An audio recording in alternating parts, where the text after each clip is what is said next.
કુંવરજી બાવળિયાને રજૂઆત કરવા માટે મળ્યા હતા। ટાઉન હોલ ખાતે યોજાયેલા કાર્યક્રમમાં મંત્રી કુંવરજી બાવળિયાને રજૂઆત કરી હતી।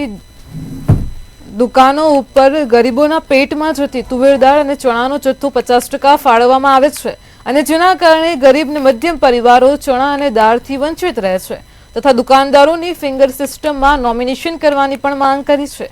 કુંવરજી બાવળિયાએ રજૂઆત સાંભળી આશ્વાસન આપ્યું હતું 1 મહિનામાં જ તમામ પ્રશ્નોનો ઉકેલ થઈ જશે તેવું કુંવરજી બાવળિયાએ જણાવ્યું છે।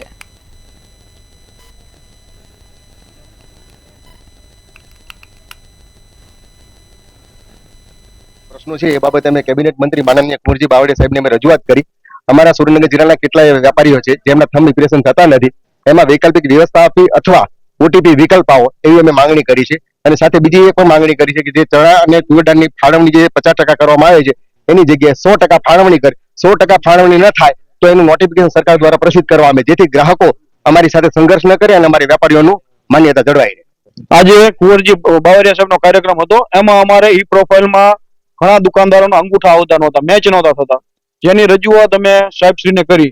સાહેબશ્રીએ એવી હૈયાધારણા આપી છે કે જાન્યુઆરીથી વૈકલ્પિક વ્યવસ્થા એટલે કે નોમિનેટ કરવામાં આવશે એની હૈયાધારણા આપી છે। અને અત્યારે આ મહિના પૂરતું ઓફલાઈન જે કે પહેલા જૂની પદ્ધતિ મુજબ ચાલુ છે તે પ્રમાણે વિતરણ કરવાનું સાહેબે મંજૂરી આપેલ છે। ક્યાં ક્યાં તમે